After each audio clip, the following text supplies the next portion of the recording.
शांति। 24 अक्टूबर 2023। बाबा के महावाक्य। मीठे बच्चे, आज्ञाकारी बनो। बाप की पहली आज्ञा है, अपने को आत्मा समझ बाप को याद करो। प्रश्न, आत्मा रूपी बर्तन अशुद्ध क्यों हुआ है? उसको शुद्ध बनाने का साधन क्या है? उत्तर, वाहियात बातों को सुनते और सुनाते आत्मा रूपी बर्तन अशुद्ध बन गया है।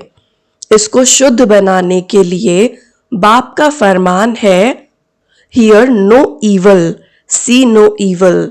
एक बाप से सुनो, बाप को ही याद करो, तो आत्मा रूपी बर्तन शुद्ध हो जाएगा। आत्मा और शरीर दोनों पावन बन जाएंगे। मुरली का गीत है, जो पिया के साथ है। ओम शांति। ओम शांति का अर्थ तो बच्चों ने समझा हुआ है। बच्चों को घड़ी घड़ी पॉइंट्स दी जाती हैं। जैसे घड़ी घड़ी कहा जाता है, बाप और वर्षे को याद करो। यहाँ कोई मनुष्य की याद नहीं है। मनुष्य की व किसी देवता की याद दिलाएंगे। पारलौकिक बाप की याद कोई दिला न सके, क्योंकि बाप को कोई जानते नहीं। यहाँ तुमको घड़ी घड़ी कहा जाता है, अपने को आत्मा समझ बाप को याद करो। जैसे बाप को बच्चे होते हैं तो समझ सकते हैं, यह बाप से वर्षा लेने आया है। फिर उनको बाप और वर्षा याद रहता है। यहाँ भी ऐसे ही है। जरूर बच्चे बाप को जानते नहीं हैं, इसीलिए बाप को आना पड़ता है। जो बाप के साथ हैं, उन्हों के लिए यह ज्ञान बरसात है। वेद शास्त्रों में जो ज्ञान है, वह सब है भक्ति मार्ग की सामग्री। जप, तप, दान, पुण्य, संध्या, गायत्री आदि जो कुछ करते हैं, वह सब है भक्ति मार्ग की सामग्री। सन्यासी भी भक्त हुए। पवित्रता बगैर तो कोई शांति धाम में जा नहीं सकते, इसीलिए वह घर बार छोड़ जाते हैं। परंतु सारी दुनिया तो ऐसी नहीं करेगी। उन्हों के इस हठ योग की भी ड्रामा में नूंद है। तुम बच्चों को राजयोग सिखलाने कल्प कल्प एक ही बार आता हूं। मेरा और कोई अवतार होता नहीं है। रीइनकार्नेशन ऑफ गॉड, वह हुआ ऊंच ते ऊंच। फिर रीइनकार्नेशन ऑफ जगत अम्बा और जगत पिता भी जरूर होने चाहिए। वास्तव में रीइनकार्नेशन अक्षर सिर्फ बाप से ही लगता है। सदगति दाता एक ही बाप है। यूं तो हर एक चीज फिर से रीइनकार्नेट होती है। जैसे अभी भ्रष्टाचार है, तो कहेंगे भ्रष्टाचार रीइनकार्नेट हुआ है। फिर से भ्रष्टाचार हुआ है, फिर से श्रेष्ठाचार आएगा। रीइनकार्नेट तो हर चीज का होता है। अभी पुरानी दुनिया है, फिर नई दुनिया आएगी। नई दुनिया के बाद कहेंगे फिर से पुरानी दुनिया आनी है। यह सब बातें बाप बैठ समझाते हैं। जब यहाँ बैठते हो तो हमेशा ऐसे समझो, मैं आत्मा हूँ। मुझे बाप का फरमान मिला हुआ है, मुझे याद करो। बच्चों के सिवाय तो और कोई को बाप का फरमान मिल न सके। फिर बच्चों में कोई तो आज्ञाकारी होते हैं, कोई आज्ञा न मानने वाले भी होते हैं। बाप कहते हैं, हे आत्माएं, तुम मेरे साथ बुद्धि का योग लगाओ।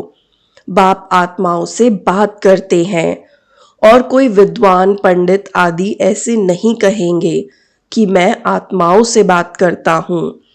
वह तो आत्मा सो परमात्मा समझ लेते हैं। वह है रॉन्ग। तुम बच्चे जानते हो कि शिव बाबा इस शरीर द्वारा हमें समझा रहे हैं। शरीर बगैर तो एक्ट हो न सके।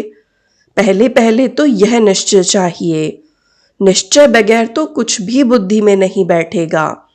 पहले निश्चय चाहिए कि हम आत्माओं का बाप वह निराकार परम पिता परमात्मा है।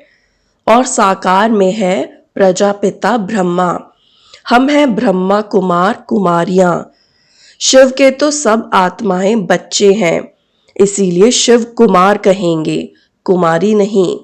यह सब बातें धारण करनी है। धारणा तब होगी जब निरंतर याद करते रहेंगे। याद करने से ही बुद्धि रूपी बर्तन शुद्ध होगा। वाहियात बातें सुनते सुनते बर्तन अशुद्ध बन गया है, उसको शुद्ध बनाना है। बाप का फरमान है, मुझे याद करो तो तुम्हारी बुद्धि पवित्र होगी। तुम्हारी आत्मा में खाद पड़ गई है, अब पवित्र बनना है। सन्यासी कहते हैं आत्मा निर्लेप है। बाप कहते हैं आत्मा में ही खाद पड़ी है। श्री कृष्ण की आत्मा और शरीर दोनों पवित्र हैं। दोनों पवित्र सिर्फ सतयुग में ही होते हैं, यहाँ तो हो नहीं सकते। तुम आत्माएं नंबरवार पवित्र होती जा रही हो, अभी पवित्र बनी नहीं है। कोई भी पवित्र नहीं है, सब पुरुषार्थ कर रहे हैं। अंत में नंबरवार सबकी रिजल्ट निकलेगी। बाप आकर सभी आत्माओं को फरमान करते हैं कि मुझे याद करो, अपने को अशरीरी समझो, देही अभिमानी बनो। मूल यह बात बाप बगैर कोई समझा नहीं सकते। पहले यह पूरा निश्चय होगा तो विजय पाएंगे, निश्चय नहीं होगा तो विजय नहीं पाएंगे। निश्चय बुद्धि विजयंती, संशय बुद्धि विनशयंती। गीता में कोई कोई अक्षर बहुत अच्छे हैं, इसको कहा जाता है आटे में नमक। बाप कहते हैं मैं तुमको सभी वेदों शास्त्रों का सार समझाता हूं कि इनमें क्या क्या है। यह सब है भक्ति मार्ग के रास्ते, इनकी भी ड्रामा में नूंद है। यह प्रश्न नहीं उठ सकता कि यह भक्ति मार्ग क्यों बनाया हुआ है। यह तो अनादि बना बनाया ड्रामा है। तुमने भी इस ड्रामा में बाप से स्वर्ग के मालिक बनने का वर्षा अनेक बार लिया है और लेते रहेंगे, कभी अंत नहीं हो सकता। यह चक्र अनादि फिरता ही रहता है। तुम बच्चे अभी दुखधाम में हो, फिर शांति धाम में जाएंगे, शांति धाम से सुख धाम में जाएंगे, फिर दुख धाम में आएंगे। यह अनादि चक्र चलता ही रहता है। सुख धाम से दुख धाम आने में तुम बच्चों को 5000 वर्ष लगते हैं, जिसमें तुम 84 जन्म लेते हो।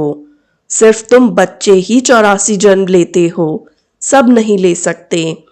यह बेहद का बाप तुमको डायरेक्ट समझा रहे हैं और बच्चे फिर मुरली सुनेंगे व पढ़ेंगे या टेप सुनेंगे। टेप भी सब नहीं सुन सकते। तो पहले पहले तुम बच्चों को उठते बैठते इस याद में रहना है। मनुष्य तो माला फेरते राम राम जपते हैं, रुद्राक्ष की माला कहते हैं ना। अब रुद्र तो है भगवान, फिर इस माला में मेरू दाना इकट्ठा है। वह तो विष्णु के युगल स्वरूप है। वह कौन है? यह मात पिता जो फिर विष्णु के 2 रूप लक्ष्मी नारायण बनते हैं, इसीलिए इनको मेरू कहा जाता है। फूल है शिव बाबा, फिर मेरू यह मम्मा बाबा जिनको मात पिता कहते हो। विष्णु को मात पिता नहीं कह सकेंगे, लक्ष्मी नारायण को मात पिता तो उनके बच्चे ही कहेंगे। आजकल तो सबके आगे जाकर कहते हैं त्वमेव माताश्च पिता। बस कोई एक ने महिमा की तो उनके पीछे फॉलो करने लग पड़ती। यह है ही अनराइटियस दुनिया। कलयुग को कहा जाता है अनराइटियस, सतयुग को कहा जाता है राइटियस। वहां आत्मा और शरीर दोनों पवित्र होते हैं। सतयुग में श्री कृष्ण गोरा है, फिर अंतिम जन्म में उनकी आत्मा सांवरी बनी है। यह ब्रह्मा सरस्वती इस समय सांवरे हैं ना। आत्मा काली बन गई है तो उनका जेवर भी काला बन गया है। सोने में ही खाद पड़ती है, उससे जेवर भी जो बनता है वह खाद वाला। सतयुग में जब देवी देवताओं की गवर्नमेंट है तो यह झूठ माना खाद होती नहीं। वहां तो सोने के महल बनते हैं। भारत सोने की चिड़िया था, अभी तो मुलम्मा है। ऐसे भारत को फिर से स्वर्ग बाप ही बना सकते हैं। बाप समझाते हैं, श्रीमद् भगवानुवाच है ना, श्री कृष्ण तो दैवी गुणों वाला है, दो भुजा दो टांग वाला है। चित्रों में तो कहाँ नारायण को, कहाँ लक्ष्मी को भुजाएं दी हैं। समझते कुछ भी नहीं। ओम अक्षर भी कहते हैं, ओम का अर्थ बताते हैं। ओम माना मैं गॉड, जिधर देखता हूं गॉड ही गॉड है। परंतु यह तो रॉन्ग है। ओम माना अहम आत्मा। बाप भी कहते हैं अहम आत्मा, परंतु मैं सुप्रीम हूं, इसीलिए मुझे परमात्मा कहा जाता है। मैं परम धाम में रहता हूँ, ऊंचे ते ऊंच भगवान, फिर सूक्ष्म वतन में ब्रह्मा विष्णु शंकर की आत्मा है। फिर नीचे आओ तो यह मनुष्य लोक है, वह दैवी लोक है, वह आत्माओं का लोक जिसको मूल वतन कहा जाता है। यह बातें समझने की हैं। तुम बच्चों को यह अविनाशी ज्ञान रत्नों का दान मिलता है, जिससे तुम भविष्य में माला माल डबल सिरताज बनते हो। देखो, श्री कृष्ण को दोनों ताज है ना। फिर वही बच्चा चंद्रवंशी में आता है तो दो कला कम हो जाती है। फिर वैश्यवंशी में आएंगे तो और चार कला कम हो जाएगी। फिर लाइट का ताज उड़ जाएगा, बाकी रत्न जड़ित ताज रहेगा। फिर जो अच्छा दान पुण्य करते हैं उनको एक जन्म के लिए अच्छी राजाई मिलती है।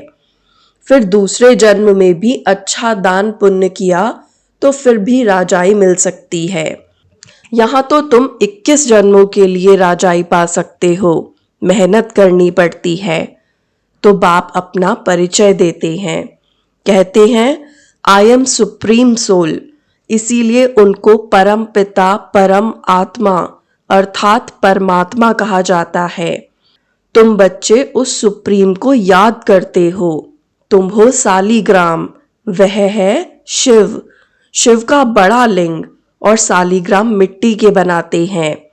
यह कौन सी आत्माओं का यादगार बनाते हैं, यह भी कोई नहीं जानते। तुम शिव बाबा के बच्चे भारत को स्वर्ग बनाते हो, इसीलिए तुम्हारी पूजा होती है। फिर तुम देवता बनते हो, तब भी तुम्हारी पूजा होती है। शिव बाबा के साथ तुम इतनी सर्विस करते हो, इसीलिए सालीग्रामों की भी पूजा होती है। जो उत्तम से उत्तम कर्तव्य करते हैं उन्हों की पूजा होती है, और कलयुग में जो अच्छा काम करते हैं उन्हों का यादगार बनाते हैं। कल्प कल्प बाप तुम बच्चों को सारे सृष्टि चक्र का राज समझाते हैं, अर्थात तुमको स्वदर्शन चक्रधारी बनाते हैं। स्वदर्शन चक्र विष्णु को नहीं हो सकता, वह तो देवता बन गया। यह ज्ञान सारा तुमको है। फिर लक्ष्मी नारायण बनेंगे तो यह ज्ञान नहीं रहेगा, वहां तो सब सदगति में है। तुम बच्चे यह ज्ञान अभी ही सुनते हो, फिर राजाई पा लेते हो। स्वर्ग की स्थापना हो गई, फिर ज्ञान की दरकार नहीं रहती। बाप ही आकर अपना और रचना का पूरा परिचय देते हैं। सन्यासियों ने माताओं की निंदा की है, परंतु बाप आकर माताओं को उठाते हैं। बाप यह भी समझाते हैं कि यह सन्यासी न होते तो भारत कामचिता पर बैठ एकदम खाक हो जाता। जब देवी देवता वाम मार्ग में गिरते हैं तो उस समय अर्थक्वेक बड़ी जोर की होती है, फिर सब नीचे चला जाता है। और खंड आदि तो होते नहीं, भारत ही होता है। इस्लामी आदि तो पीछे आते हैं, तो फिर वह सतयुग की चीजें यहाँ रहती नहीं। तुम जो सोमनाथ का मंदिर देखते हो वह कोई वैकुंठ का नहीं है, यह तो भक्ति मार्ग में बना है, जिसको मोहम्मद गजनवी आदि ने लूटा। बाकी देवताओं के महल आदि सब अर्थक्वेक में गायब हो जाते हैं। ऐसे नहीं कि महल के महल नीचे गए हैं, वही फिर ऊपर आ जाएंगे? नहीं, वह तो अंदर ही टूट फूट सड़ जाते हैं। फिर उसी समय खोदते हैं तो कुछ ना कुछ मिलता है। अभी तो कुछ भी नहीं मिलता है। शास्त्रों में कोई यह बातें नहीं है। सद्गति दाता है ही एक बाप। पहले पहले तो यह निश्चय चाहिए। निश्चय में ही माया विघ्न डालती है। कहते हैं भगवान कैसे आएगा? अरे, शिव जयंती है तो जरूर आए होंगे। बाप ने समझाया है, मैं बेहद के दिन और बेहद की रात के संगम पर आता हूँ। यह कोई नहीं जानते कि किस समय आता हूँ। तुम बच्चे जानते हो। बाप ने ही यह नॉलेज दी है और दिव्य दृष्टि से यह चित्र आदि बनवाए हैं। गीता में भी कल्प वृक्ष का कुछ वर्णन है। बच्चों को कहते हैं हम तुम अभी हैं, कल्प पहले भी थे और फिर कल्प कल्प मिलते रहेंगे। मैं कल्प कल्प तुमको यह ज्ञान दूंगा तो चक्र भी सिद्ध होता है, परंतु तुम्हारे सिवाय कोई समझ न सके। यह सारे सृष्टि चक्र का चित्र है, जरूर कोई ने बनवाया है। बाप भी इस पर, बच्चे भी इस पर समझाते हैं। अच्छा, मीठे मीठे सिकिलधे बच्चों प्रति मात पिता बाप दादा का याद प्यार और गुड मॉर्निंग। रूहानी बाप की रूहानी बच्चों को नमस्ते।